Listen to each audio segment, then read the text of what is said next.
Hello दोस्तों, आपके अपने इस UP board study zone channel पर बहुत बहुत स्वागत है। तो देखिए, हम आप लोगों को नंबर सिस्टम के बारे में पूरी जानकारी दे चुके हैं। आज उसी का लाए हुए हैं टॉपिक, जो कि उस पर कुछ प्रश्न जो कंपटीशन एग्जाम में पूछे जा सकते हैं, ऐसे प्रश्न लाए हुए हैं। तो देखिए, नंबर सिस्टम, संख्या पद्धति। यहाँ पर देखिए, सबसे पहला सवाल जो कंपटीशन की दृष्टि से इम्पोर्टेंट हो सकता है। तो देखिए यहाँ पर, यदि दो संख्याओं का योगफल 11 है और उनके वर्गों का योगफल 65 है, तो उनके घनों का योगफल ज्ञात कीजिए। हमारे साथ आपको हल करना होगा, तो कर सकते हैं। तो देखिए यहाँ पर इसको हल किस हिसाब से किया जा सकता है। बहुत आसान क्वेश्चन है। यदि दो संख्याओं का योगफल 11 है और उनके वर्गों का योगफल 65 है, तो उनके घनों का योगफल ज्ञात कीजिए। तो ज्ञात कर लीजिए, क्या हो जाएगा। देखिए, दो संख्याएं माना लिख लीजिए कि संख्याएं क्या है, ए और बी। ये आपकी दो संख्याएं हो गया। अब क्या बोला, यदि दो संख्याओं का योगफल, तो यहाँ पर देखिए योगफल कहा है, तो ए प्लस बी हो गया, बराबर कितना हो गया, 11 है।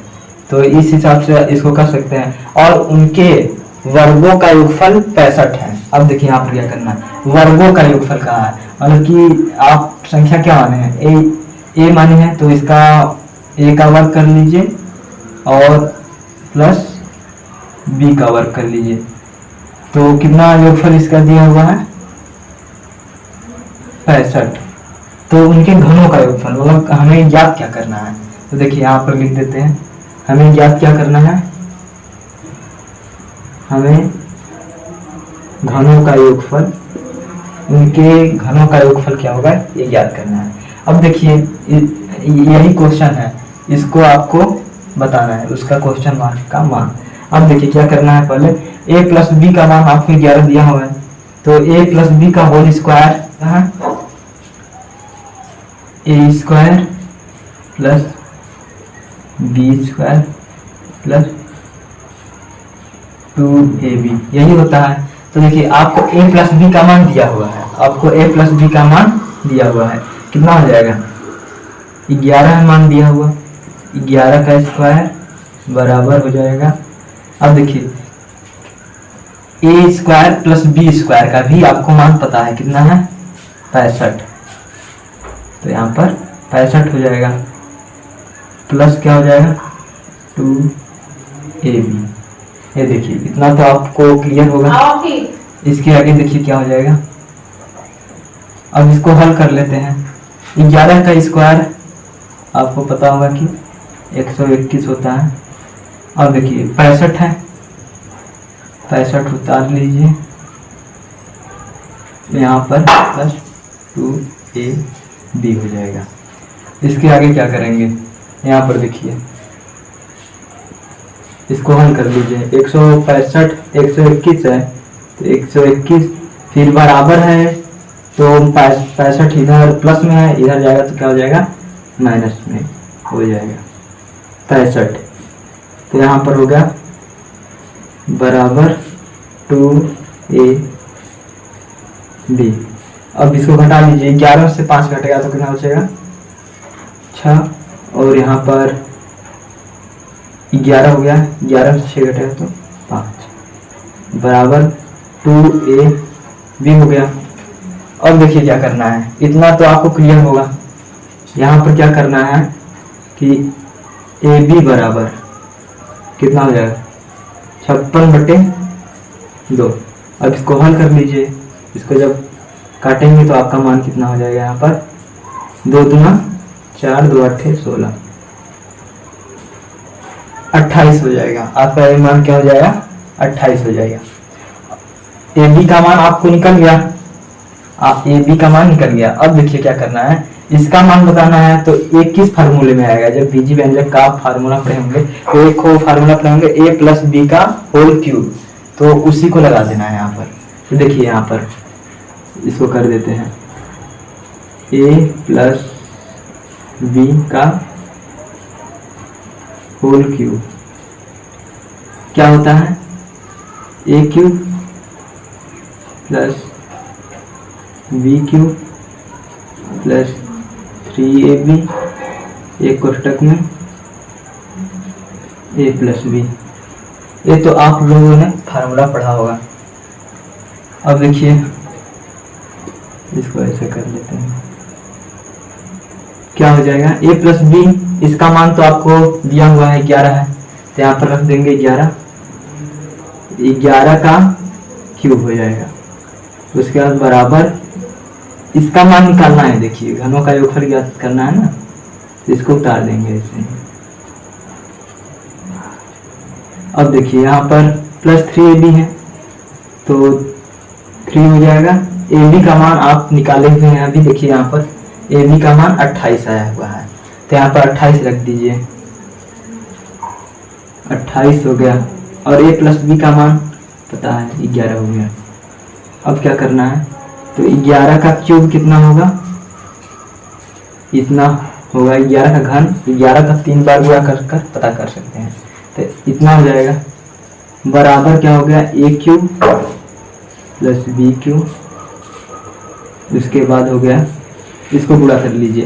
ए बी कोष्टक हटेगा तो गुणा का साइन हो जाएगा, तो कितना हो जाएगा, इसको पहले कर लीजिए। तो 8 तरीके 24 हुआ, फिर 2 3 6 2 8 गुणे 11 करना है।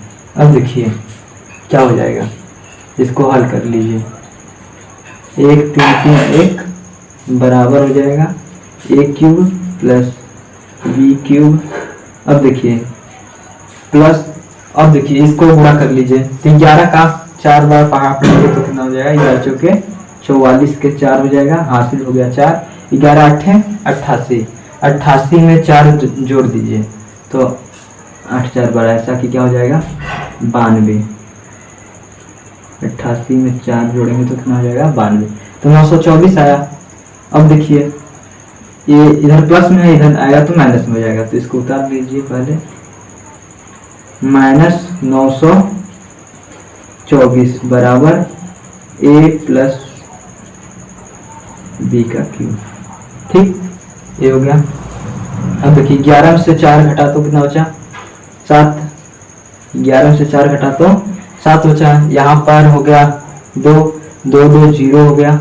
अब यहाँ पर 13 बचा हुआ है। 13 से 9 घटेगा तो 9 4 13, 407 बराबर क्या हुआ a cube plus B cube. तो घनों का योगफल कितना हुआ 407। ये आपका राइट आंसर हो जाएगा। तो देखिए ऑप्शन में भी आपको 407 दिख रहा होगा कि पहला ऑप्शन इसका राइट आंसर है।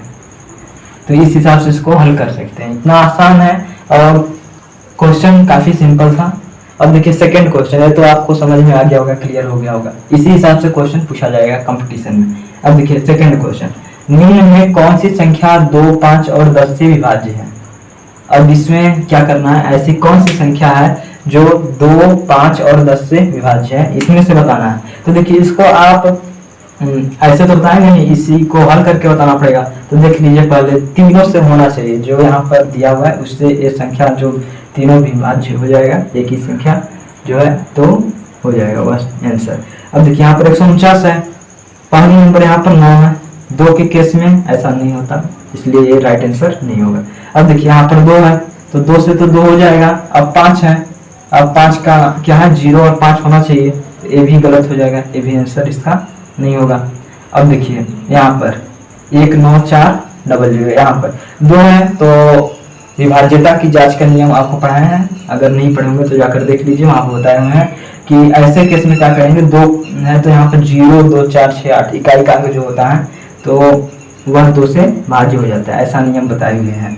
तो यहाँ पर 0 है तो ये भी हो जाएगा। 5 है तो इसके नियम में भी होता है कि 5 और 0 होना चाहिए इकाई का अंक, ये भी हो जाएगा। और 0 तो इस, और यहाँ पर देखिए ये तो आंसर होगा नहीं, क्योंकि ये बस 5 से विभाजित होगा और 10 से 2 से नहीं हो पाएगा। राइट आंसर क्या इसका हो जाएगा तीसरा। इस हिसाब से इसको कर सकते हैं, बहुत सिंपल सवाल था, विभाज्य करना था।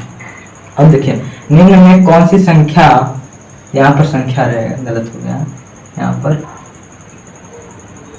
संख्या, निम्न में कौन सी संख्या 7 और 11 दोनों से विभाज्य है। अब इसमें भी यही चीज है कि कौन सी संख्या हो जाएगा जो 7 और 11 दोनों से विभाज्य है। तो इसमें भी वही करेंगे। तो देखिए पहले 11 से देख लीजिए, 11 से देख लीजिए, इस नंबर को पहले ट्राई लेते हैं, फिर 7 से देख लेते हैं। इस नंबर को जब हम हल करेंगे, देखिए यहाँ पर बता दे रहे हैं आपको, यहाँ पर देखिए इस नंबर को जब हल करेंगे क्या होगा 11 के केस में। तो पहले उतार लीजिए वो संख्या 1 6 3 2 4 ये संख्या है। अब इसको 11 से भाज्य करना है, यहाँ इसको 11 से क्या करना है, भाज्य करना है। तो आपको बताया कि इसका नंबरिंग कर लीजिए, नंबरिंग कर लीजिए पहले 1 2 3 4 5। तो आप जब विभाज्यता की जांच का नियम में आप देखे होंगे कि आपको बताए हुए हैं कि 11 के केस में क्या होता है कि सम स्थानों का योग माइनस विषम स्थानों का योग, ये करना होता है। सम स्थान, इसमें सम क्या है, सम स्थान 2 हो गया सम संख्या, तो इसका ये हो जाएगा, और यहाँ पर 4 है सम, तो ये हो जाएगा। तो देखिए क्या हो जाएगा, तो यहाँ पर 2 के स्थान सम है 2, तो यहाँ पर इसके स्थान पर 6 उतर जाएगा, 6 हो गया, प्लस यहाँ पर उसके बाद 2 हो जाएगा 2, फिर माइनस कर लेंगे, ये सम स्थानों का योग हो गया, माइनस विषम स्थानों का योग देख लीजिए। तो यहाँ पर 1 की जगह पर 1 ही है, फिर 3 की जगह पर क्या है 3 है, और 5 की जगह पर क्या है 4 है, इस स्थान पर ये हो जाएगा। अब देखिए 6 2 8, अब यहाँ पर देखिए 3 1 4 4 8 8 8 0, मतलब कि यह 11 से भाज्य हो जा रहा है, ये क्या 11 से भाज्य। तो अब देखिए 7 से भी देख लीजिए, शायद हो सकता है कि भाज्य हो जाए, यही आंसर हो सकता है। अब देखिए 11 के केस में क्या होता है, 11 के केस में ये है कि इसको नहीं, 7 के केस में देखना है ना, 7 के केस में है कि इकाई का अंक का 2 गुना करना है, और उसके अतिरिक्त जो संख्या होगा उससे उसको घटा देना है, वह संख्या विभाजित हो गया तो मान लीजिए वह ए विभाजित हो जाएगा। देखिए तो 1 6 3 2 4 ये संख्या है, इतने को छोड़ दीजिए, बस इसका 2 गुना कर दीजिए, कितना हो जाएगा 4 गुना 8। अब इसमें घटा दीजिए, कितना हो जाएगा 12 से 8 घटा तो कितना बचा 4, यहाँ पर 2 हो जाएगा, यहाँ पर 2 हो जाएगा, और यहाँ पर बचा आपका, यहाँ पर तो 6 ही बचेगा, यहाँ पर 16, ये हो गया। अब देखिए ये संख्या अगर 7 से विभाजित हो गया तो मान लीजिए इतना जो बड़ा संख्या वो भी 7 से विभाजित हो जाएगा। अब देखिए इसको विभाजित कीजिए, 7 दूना 14, तो 7 दूना 14, और देख लीजिए इस हिसाब से कर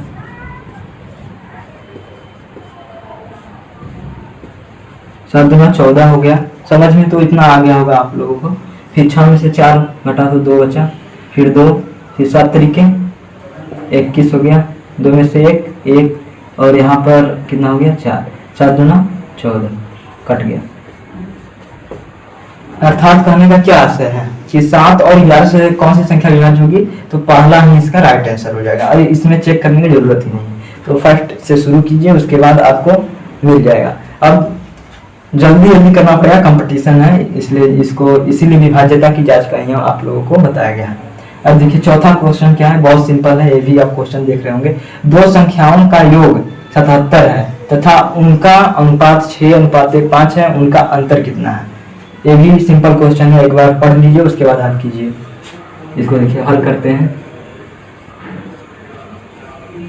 क्या हो जाएगा, 2 संख्याओं का योग 77 है और उनका अनुपात दिया हुआ है। तो अनुपात दिया हुआ है तो क्या हो जाएगा, माना संख्याएं 6 है, 6x हो गया, और यहाँ पर 5x हो गया, उसका संख्याओं का योग है तो मतलब जोड़ देंगे 5x, कितना हो जाएगा 77 दिया तो 77। अब इसको हल कर लीजिए, इसको हल कर लीजिए, क्या हो जाएगा 6x और 5x, इसको जोड़ेंगे तो कितना हो जाएगा 6 5 11, और x उतर जाएगा बराबर 77 हो गया। इतना तो आप लोग जानते होंगे। अब देखिए x बराबर क्या हो जाएगा 77/11, काट दीजिए 7 आया। अब देखिए उनका अंतर कितना है, अब इन्हीं का अंतर कितना है दिया पूछा गया है। अब देखिए 6x माइनस 5x बराबर क्या हो जाएगा, यहाँ पर 7, x बराबर 7 आया है ना, अंतर कितना हो जाएगा 7। अब देखिए 6 में से 5 घटा दीजिए एक्स बचा, एक्स बराबर 7, अर्थात उसका आंसर कितना हो जाएगा 7। तो ये इसका राइट आंसर हो जाएगा। इसमें ऑप्शन नहीं दिया हुआ, इसका राइट आंसर क्या हो गया 7 हो गया। अगर आपको वीडियो अच्छा लगा होगा तो इसे लाइक, सब्सक्राइब और प्यारा सा एक कमेंट कर दीजिएगा। और ये क्वेश्चन कंपटीशन के लिए इम्पोर्टेंट है, तो इसी प्रकार से क्वेश्चन पूछे जाएंगे, तो बने रहिए हमारे साथ।